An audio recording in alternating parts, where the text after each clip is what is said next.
So if you haven't had a chance to get the app yet, again, we still have the $50 no-worry wager available. What a great time to get in the summer. Get yourself familiar with the app. The auto racing, horse racing, the golf, women's softball, the MMA. I mean, whatever you're interested in, check out the STN Sports app. It's been a long journey.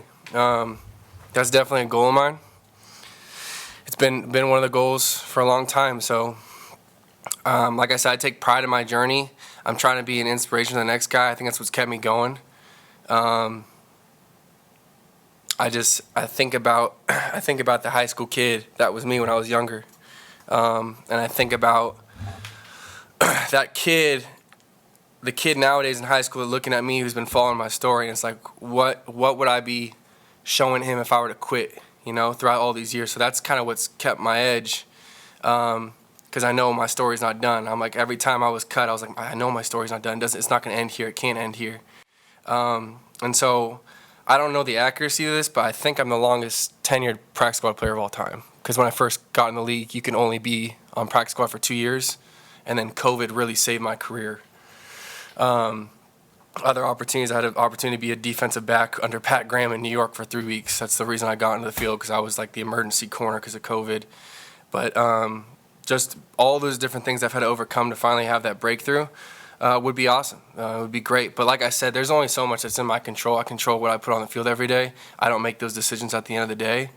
So I have to trust the people in our building to make those decisions. But I'm hoping that my story just keeps building. I can be an inspiration for the younger generation, whoever's following me, that, regardless of circumstance, keep fighting, you keep getting back up. There's going to be a win for you at the end of the day. Welcome back, everybody, to Vegas Nation First and 10, your go-to source for Raider news and analysis, commentary, everything under the sun about the silver and black. I'm Vinny Bonsignore. I cover the Raiders for the Las Vegas Review-Journal and Vegas Nation. To my right, my good friend and colleague Adam Hill, who also covers the Raiders and everything else in Las Vegas for Vegas Nation and the Las Vegas Review-Journal.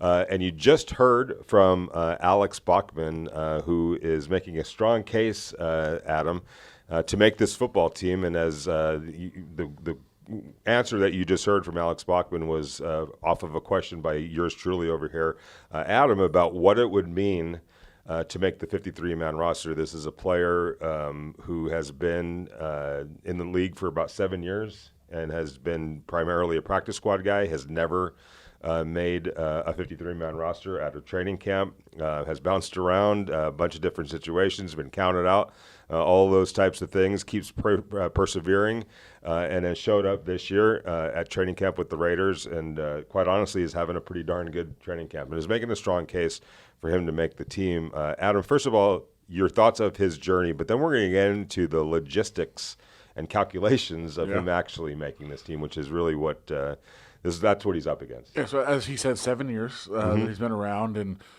he doesn't have any official numbers. We can't find any official numbers anywhere either. But I've been told, a couple of people that I've checked in the league validate what he was saying. But he believes he is the longest tenured practice squad player in NFL history. Again, they don't really keep those stats anywhere, but his case would be you couldn't even be on the practice squad for more than 2 years until he started doing it. You had to have accrued a certain period of time. Right, and then you couldn't be on the practice squad anymore. Yeah, exactly. Right, but basically, you can only be on it 2 years, and then you were done, and you were off it. So, what he has said is COVID. Then he was there for the perfect time for COVID to then come around, where you can have veteran players on the practice squad. They expanded the practice squad by 6 or 7 players. 16 players at the time. I think they even made it more. But the key was that 6 of those spots were designated for players that you could have been in the league for 20 years or so. There was no restrictions on you as a practice squad player. You could have played as long as possible in NFL, had 10 years of service time, but you were still always eligible. 6 roster spots are set aside. Practice roster spots are set aside for players who have played at any length of time in the NFL. So he had his 2 years already as a regular practice squad player. Then he became a veteran practice squad player at the first time you could be a veteran practice squad player. So it's probably true that he's the most tenured practice squad player in NFL history. Nobody's ever been on practice squads more. And he has been, to be clear, he has been on active rosters before. He made a catch, 3 catches last year in a game for the Raiders. He's appeared in games. He's been on active rosters, but never at the start of a season. Never the initial 53-man roster has he been on a team, and it would really be important for him to try to do that this year. It would be a huge accomplishment. It would be not the culmination of the journey, but definitely one of the huge kind of spots along the way to say this is something to celebrate. Right, and for him, he certainly doesn't want it to be the culmination. He wants it to be almost like the start, really, or the reset of this journey for him, because he firmly believes he is an NFL caliber wide receiver. And a little bit of a background on Alex Bachmann. He and I kind of grew up in the same area in Ventura County, not too far from each other. We're both prideful of the 805 area code in Ventura County. This has been happening to Alex Bachmann for really as long as he can remember. He grew up in the Thousand Oaks area of Ventura County. He went to Oaks Christian High School, which, if you are familiar with Oaks Christian, it's one of the premier sporting schools in Southern California. It's just a magnet for great players. And so he was just a regular student, at Oaks Christian. Wasn't one of those, let's face it, there's recruiting that goes on at those schools. You're not restricted by any zoning or anything like that. You could bring players in from 50 miles away if you want to. He happened to be just a kid that was able to go to that school, and pay the price to go play for that school, et cetera, or go to that school, et cetera, et cetera. But he kept running into a situation where players that were basically recruited and higher ranked than he is got not preferential treatment, got the playing time. Yeah. All right, and so the coach just wasn't playing him. All right, and to the point of before going into his senior year. So I guess it would be the summer before his senior year. And this was before he actually got a whole lot of time on the varsity team. He decides to take matters into his own hands. He ends up on a travel ball team that Antonio Pierce actually had a loose affiliation with, along with some other NFL players in the Calabasas area. And in that setting, he was given time, and he was playing really well and got a lot on film. And that led to this journey that he went on to visit a whole bunch of college campuses. And based on the film that he had and a tryout that he had gotten invited to over at Wake Forest literally offered him a scholarship. And he accepted. And this was before he had any real playing time in high school football, which tells you what the coach was missing, that a major Division I program offered this kid a scholarship before he actually got on the field in high school. But anyway, that's the kind of backdooring that he's had to go through throughout his career, and has always been counted out. And now he arrives here at this moment with the Raiders. And, realistically, I think Adam would agree with me that if you're talking about the best 5 wide receivers during training camp for the Raiders, he's one of them, would you say? Yeah, I think there's been 6 that have been kind of a cut above. Who's the 6th? Colin Johnson. Yeah, Colin's been good too. Fantastic. Okay. I agree. So, I think those 6 guys, and I think Alex Bachmann has probably stood out more days maybe than Colin has, but Colin's been really, really good. They're making a little bit of late run right throughout camp for sure. So, you've got the 4 at the top. If you're wondering, obviously, Jacoby Myers, Trey Tucker, Dante Thornton, Jack Bech. Sure. 2 rookies, and then Trey Tucker, who's been around a while and is really having a breakout. For sure. Camp. Jacoby Myers, everybody knows what he can do. And then, then you've got Alex Bachmann and Colin Johnson, who I think have been the next 2 in line. I think those 6 have clearly stood out. Now, if you're keeping 6, is it going to be those 6? Not necessarily. I mean, we talked a little bit about will they keep 5. I know looking back, Pete Carroll's history tells us they probably keep 6. But that would mean 2 quarterbacks for the most part. Unless you want to take away a defensive lineman / linebacker. I have on my 53-man roster, I have him keeping, I think it's 10 defensive linemen and 6 linebackers. 6 seems heavy for linebacker, but it feels like they're gonna. And there's 6 guys that are kind of justifying their spot on this team, and it feels like that being such a physical position, maybe you need that 6th guy. And for me, it was Devin White, Landon Roberts, Jamal Adams, Jermaine Pratt, and Eichenberger, and Cody Lindenberg. Yeah. Cody Lindenberg would make the team because he was drafted. Yeah. No other reason, honestly. Well, he's flashing to me. I liked what I've seen from Cody, and he's definitely been running with a lot of times with the twos, sometimes the threes. But yeah, it helps that he got drafted. Yeah, and I think that's one thing to also keep in mind when you're trying to make a roster breakdown or prediction. Like, teams don't like to cut the guys they draft. They just don't. It's not a statement on John Spytek or Pete Carroll or anybody in this organization. Like, teams just don't like to do that because they believed in them for a reason. They thought they were going to develop. You've paid them a little bit of a signing bonus too, sure. And so you're looking at it as, okay, this could be possibly a 4+ year investment rather than a 1 year investment, and you understand that everybody's on a different clock, and not everybody on the 53-man roster is necessarily the guy that's going to be able to help you win games right now. Now, you have to have some, confidence that, hey, if called upon, Cody Lindenberg or whoever we're talking about can go out there and play. But short of that, you almost hope that they're not. And you're just spending a year. It's a redshirt year, basically. Yeah.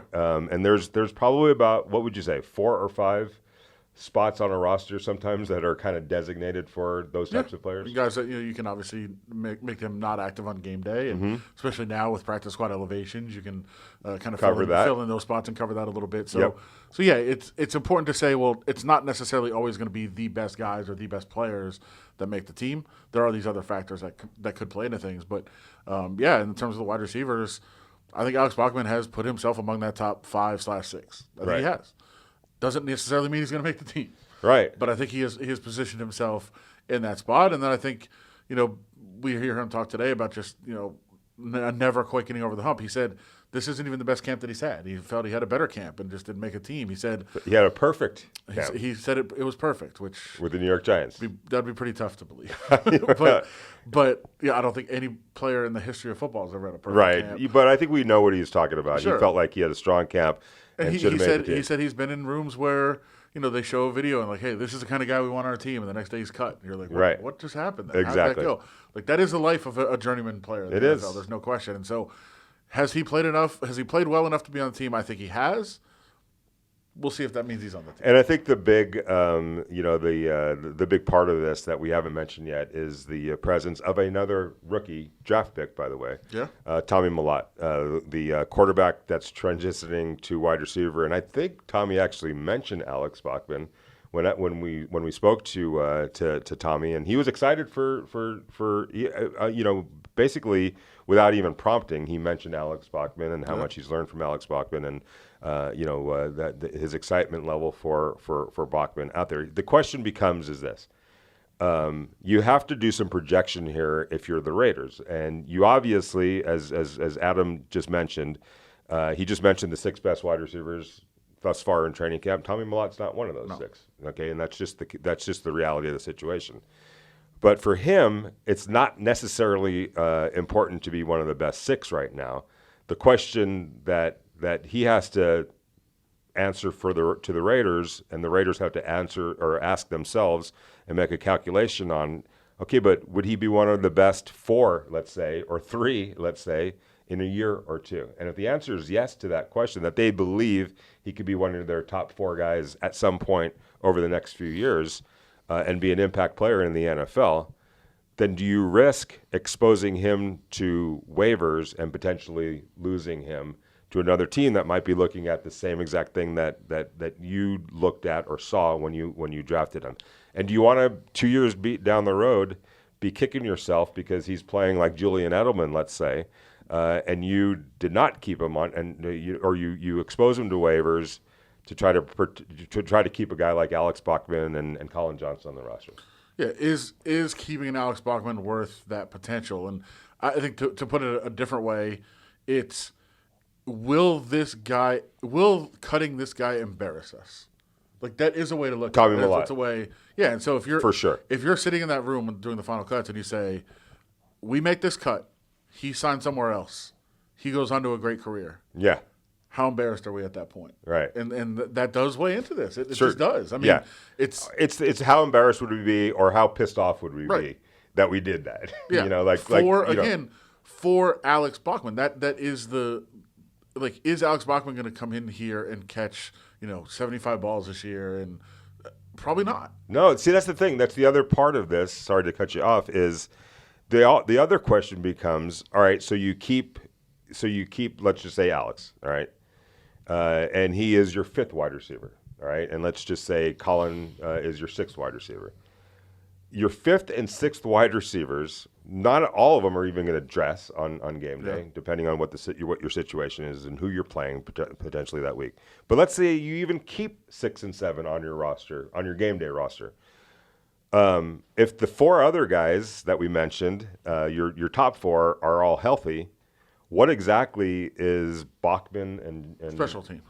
Yeah, that's it. They're not going to see the field necessarily. I mean, Chip Kelly could draw up something for him, but I mean, there's 70 plays in a game for offensively. Like, of those 70 plays, how many are you designating for either of those 2 guys over the 4 guys that we just mentioned, and an Ashton, like all the other offensive weapons that you have? Yeah. And when you start looking at it from that perspective, it's very few. Like, the impact is literally what Adam just said, just primarily on special teams. Yeah. And that's kind of how all these conversations, by the way, are had. Like, we're just trying to have the conversations that they're going to have, and that to have the scenarios play out that they're going to be talking about in that room as they lead up to the final cuts. And it is the unfortunate situation if you hear sometimes of, like, even if you're sitting at home saying, how is that guy better than that guy? Right. He might not be. Right. And right now, the team might not think that. It's not like they're saying we think this guy's better. It's we think this guy is in a better position to help us in 2 years, or we think this guy would not clear waivers and this guy would, so we're going to let him go. Like, all those calculations are part of this process. They just are. And I think it kind of sucks for some players. And it does. Alex Bachmann talked about it. Like, I've been in positions where I was better. I had better camps, and I didn't make it. That is the reality. Sometimes the better player doesn't make it. Mm-hmm. Yeah, there's a lot of different factors that play into this. All right, so I'm just going to ask you to put your prediction hat on. Does he make the team? Yes. I do too. Yeah. I do too. I actually think, because going back and looking at, do you think Colin Johnson makes the team? It's a tougher one. I think he should. Yeah. He should. I don't know that he will. All right. Well, yeah, so these are interesting conversations to have, and maybe the other part. By the way, Colin Johnson, the tallest wide receiver in the NFL. He looks every bit of that, and we could get to cut down day, and the other question, like, we're assuming that the Raiders answer the question on Tommy Mellott of, yes, we believe that he could be a factor, an impact player in 2 years. They may get to the end of the camp and just decide, you know what, we feel less good about that. And so therefore we're okay with if we put him on waivers with the hope of bringing him back onto the practice squad, but somebody else picks him up, we can live with that one. Yeah, so be it. Yeah. So these are all different calculations, different conversations that they're having, and I, for one, will be very interested to figure out or find out in a couple of weeks what the answers to those questions actually are. We're going to take a quick break. When we get back, we're going to talk about the captain of the Mustache brigade for the Raiders, although it seems like that might be a little bit fleeting. It might not be a long-term thing. We'll talk about that when we get back. This one's for the Vegas locals and Vegas locals only. STN Sports is the sports betting experience built for you. From the app to the 19 convenient locations across the valley to sign up, bet, and watch your favorite games. And with a massive betting menu and daily odds boost, there are tons of ways to get in the action. Sign up today. Bowers started it out. Bowers came in. He's like, everybody's going to do mustache. I'm like, great. I come in a couple days later with a mustache, and he shaved his. I'm like, dude, what the heck? I literally made him grow his back. I'm like, I grew this mustache out for you. You're growing yours back. So then we got Jordan Meredith on it. We got Adam, one of the equipment guys, on it. And I think it's just for camp. It's just for camp. I mean, we've been living in the hotel for 3 weeks now. We just need something to laugh about, and it's definitely a trial and error. I don't think I've ever done a mustache in my life, and my mom hates it. My mom's been begging me to shave it for a week and a half. So probably before the season starts, I'm probably going to have to shave it off. There you have it, Michael Mayer, the leader of the Mustache Brigade. Sounded like he kind of got duped a little bit by Brock Bowers. Leave it to Brock to kind of troll him a little bit. He did, as he said, Brock said, hey, we're all going to be wearing mustaches. I started wearing my mustache. The next day I come in, or whenever the next time I came in, I got my mustache. Brock doesn't have his, so come on, Brock. He got it back, though. Yeah, he did get it back. Yeah. It looks pretty good. I think Michael's is probably Jordan Meredith was pretty good too. It was decent. But Michael Mayer, it fits him, I think, pretty well. I'm surprised that his mom wants him to cut it, and moms usually have. I don't think moms love mustaches. What's that? I don't think moms love mustaches. That's true. That's true. Yeah. But so we had a little bit of fun with Michael Mayer. He kind of rolls like that, which is always pretty cool. But on to more serious aspects about nothing more serious than the mustache. That's true. That is true, but I guess on to more pertinent football-related, issues with not issues, but thoughts on Michael Mayer is that he's another player, and I kind of put him and for a different reason, maybe Bachmann, but he and Trey Tucker to me are the players that have really caught my eye in this training camp for. Kind of putting themselves in a position to expand on their roles, and we always do forget about this, Adam. You always are expecting these rookie players to just hit right now and hit immediately, and there's a lot of different factors that play into that. Your development, the way you're being used by the coaches, what the scheme is, all these types of things. But I feel like Trey Tucker, based on what we've been seeing so far in training camp, is going to have a decent role on this football team, right? Yeah. Yeah, I would think so. And then Michael Mayer as well. Maybe not as big, I guess, as Trey Tucker, or maybe to the eyeball with the amount of catches and touches and things like that. Or although maybe he will, but certainly as a blocker, certainly as a rotational tight end, somebody that I think the Raiders are going to get the ball to. These are two players that, as they are now in their third years, are starting to really come alive, and I think the coaches see that and are intentional about trying to get them involved. I think they might be roommates or were. That makes sense. I could see that. Yeah, I could be just totally wrong about that too. But I feel like at some point that they were living together, and I don't think that's kind of coincidence. I think their personalities kind of fit in that regard, and I think both of them have made that intention of it's year 3. Yeah, it's time to go. Michael Mayer certainly has talked about it. And I know Trey has talked about it quite a bit as well. That. It's time to go, and they both, man, they're taking that and running with it. Like you've seen it all throughout camp, you've seen it all throughout OTAs, all the way back to minicamp. Like these are two guys that are really, really attacking this offseason, and it's absolutely shown up all the way through training camp. Yeah, it has, and even just the last couple of days with Trey Tucker, they've been handing the ball off to him. They've pitched it to him a couple of times. They've thrown it to him at all different levels of the defense. And Michael Mayer as well. There's players that are obviously being called for Michael Mayer. You can absolutely see that. I think that it's way it took longer than it should have. But hey, here it is for him. And he did say something that was pretty interesting to me. I think kind of telling. We all know what his situation was last year. Michael Mayer missed, I think, 6 games. It was a good over a month basically. While he was dealing with some personal issues, and we're not going to get into what exactly that was, and he hasn't really disclosed what it is, but I think we kind of have a little bit of an idea.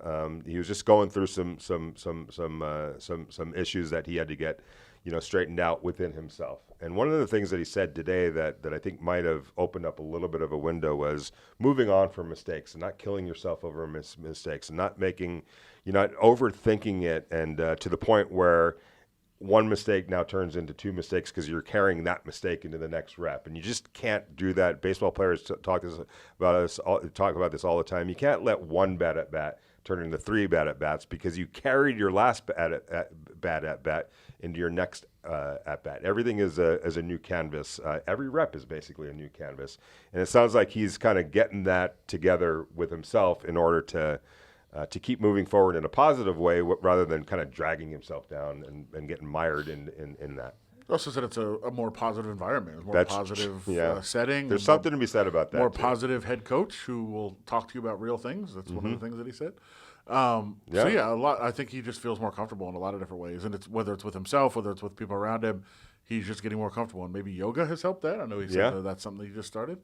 I think just a lot of different ways that he is found to just stay mentally healthy and stay positive and stay going forward, and we've seen it from him. We've seen it show up on the field. He also said in the time that he's been here, he doesn't think he's ever seen Trey Tucker get caught on a play. So Definitely, a nod to Trey Tucker's speed there as well. For sure. But yeah, I think both of them are on a very, very good path heading into the season and look like they're both primed to have their best year yet. Right, and Adam Hill was talking about how the positive environment that quite honestly Pete Carroll has created here, and it's telling when somebody like Michael will talk about the ability to have a real conversation with your head coach. Yeah. And I'm not going to put words in his mouth, but I could think of a couple or a coach that he played for at Notre Dame that might not have been quite on that level in terms of the personality and everything like that, and a couple coaches here with the Raiders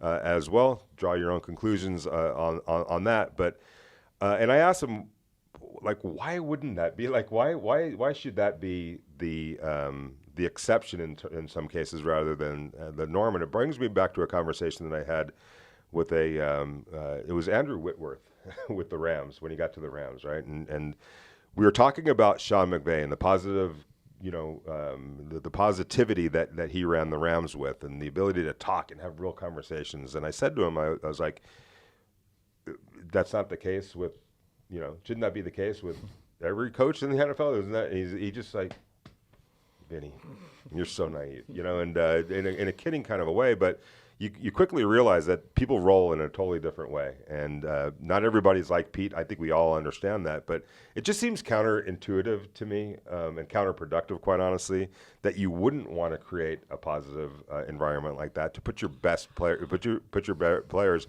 in a great position to win. But Michael Mayer said something really important about that, and he said, "Look, there's guys that win being the opposite of that." And so what are you going to do? Tell them not to do what they're doing that actually works, even though, the personal relationships might not be there as a result. I think it's counterintuitive, but as he said, there's other coaches that have done it a completely different way and won. Yeah, some coaches are genuine and talk to you, and some coaches use fake Southern accents when they take new jobs. And some coaches just pass you by in the hall and Sure. don't stop and say anything to you. Sure. I was just referencing who you referenced without saying. Right, exactly. Well, I'll get that confirmed with Michael at some point, but I think we all know who we're talking about here. Sure. And that is what it is. But I don't know. I could see a season with Michael Mayer having between 40 and 45 catches and 500 to 700 yards or so, being decisive in the blocking game. But it will be interesting to see if this is the year that Michael Mayer finally kind of comes to life and plays like the tight end that he played at Notre Dame. And I do think there's enough room for he and Brock Bowers to flourish. For sure. And we've said it before. Like I think the offense works a lot better if Brock Bowers doesn't have the same kind of numbers he had last year. If his numbers go down, it's good for the offense, and part of that would be to Michael Mayer. I think him getting some opportunities and some putting up some numbers only helps clear things out for Brock Bowers. I do think Brock Bowers scores more touchdowns this year, but I think targets, receptions, yards maybe go down. And so I think, a lot of things will open up. A lot of things will open up if other guys get involved too. Dante Thornton. Talk to Michael Mayer about what it does when Dante Thornton catches deep balls and Trey Tucker catches deep balls. Right. And, we've seen it open up for everybody. So, yeah. I think, there's plenty to go around if they spread it the way that Chip Kelly wants to, and I think that they will. Yeah. Last thing before we get out of here today, tomorrow is the joint practice with the San Francisco 49ers. I think this is it comes at a great time, I think, for the Raiders to get out there against a high-quality team, a high-quality coaching staff. Kyle Shanahan is going to put the pressure on the Raiders defense. There's no question he comes to compete no matter what he does. And I think that defense, I know it's going to be banged up a little bit. Both sides of the ball is going to be banged up for the 49ers, but they usually have high-quality players from top to bottom, and they're always well coached.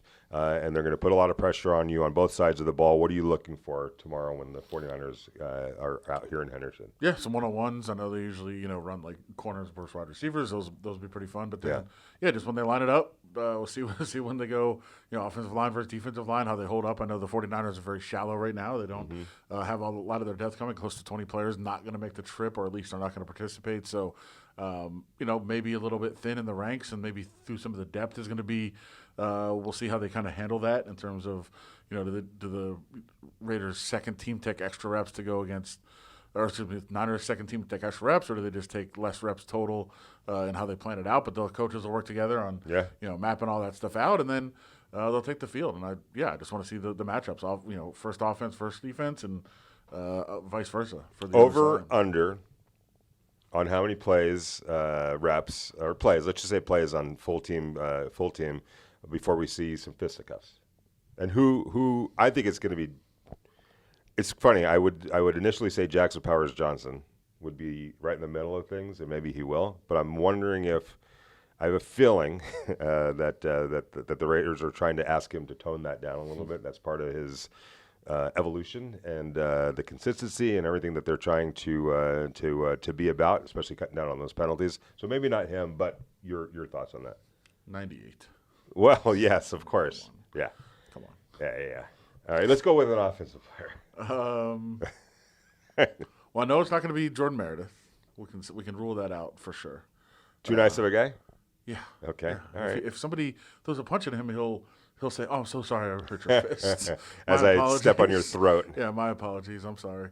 Yeah, I guess maybe like an off the radar, like a DJ Glaze. Oh, DJ. Okay. Yeah, just show a little emotion out there. All right, sounds good. That's usually not how he's wired. He's very quiet and reserved, but who knows? Maybe the other side of DJ Glaze will get unleashed tomorrow, knocking heads with whoever is the 49ers show up with tomorrow. We'll be here, by the way, tomorrow to assess everything.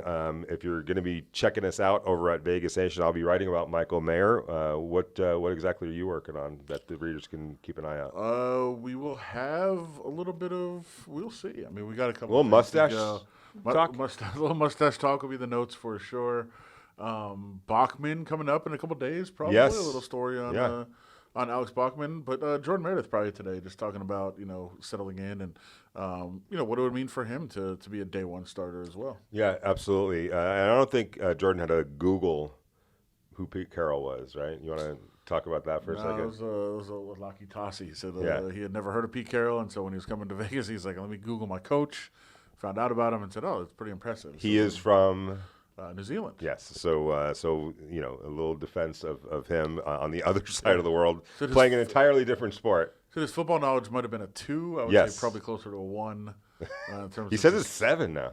Yeah, he said up to 7. I think that's talking about how to call plays, how to learn that kind of thing. I think I actually am really interested in talking to him when the season starts, just about because he talks about watching film. Like, how do you learn to watch film? Well, I've never seen football before. I'll ask you this: if you were doing the reverse, if you were going out there and playing some rugby, how long would it take you to go from 1 to 7 in your rugby knowledge? My ability, it would take forever. Yeah. Terrible. We don't. Yeah. But just the understanding, like I couldn't tell you anything. I'm not at a 1 right now, though. I'm at like a 4. Are you really? Yeah. Oh, okay. I watch quite a bit. Oh, so you know the lingo and Look, there was a time during COVID that it was some of the only stuff going on. Okay. You got to watch it at 4 a.m. Plus, it's a late night sporting event. 4 in the morning. Those are my things. Yeah, there you go. Okay, I was an Australian rules football guy, even though I've forgotten everything that I learned because that was literally when ESPN first started, and I'm a little kid. I'm like, an all sports channel? Thank you, God. And I would watch everything that they had, and you quickly realize there aren't a whole lot of sports programming at certain times of year, and it would be Australian rules, football, rugby, things like that. Also, we do have a major rugby tournament that's here in Vegas we do. every year. Yeah. So, and I've been to that a couple times, and you covered it a couple times. Very cool. All right. So we will be here tomorrow to talk about everything we saw from the joint practice against the 49ers. I want to say thank you again to everybody that is supporting us. We truly appreciate it. The numbers are through the roof. That's a thank you to you. Keep hitting that subscribe and like button. Drop some questions if you have. I got actually corrected, and shout out to Michael. We were talking. This is actually important. I completely forgot that they changed the rules and maintained the rules.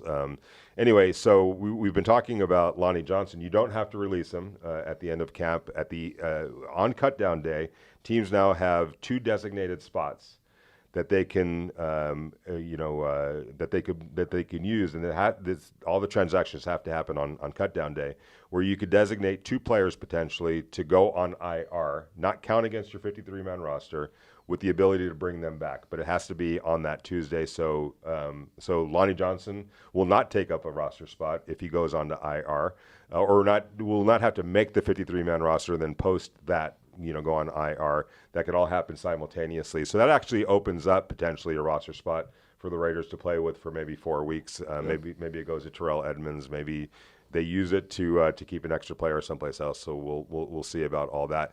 But thank you for that type of information and engagement. If you have any questions, if you have any complaints, if you have any arguments, let us have it. We're open to everything. Just keep it clean. You know the rules. I want to say thanks to Heidi Fang for all the great work she does as our producer. I want to say thanks to the Las Vegas Review Journal. And Station Casinos, STN Sports for all their great support. We truly appreciate that. Have a great Wednesday. See you guys tomorrow on Thursday.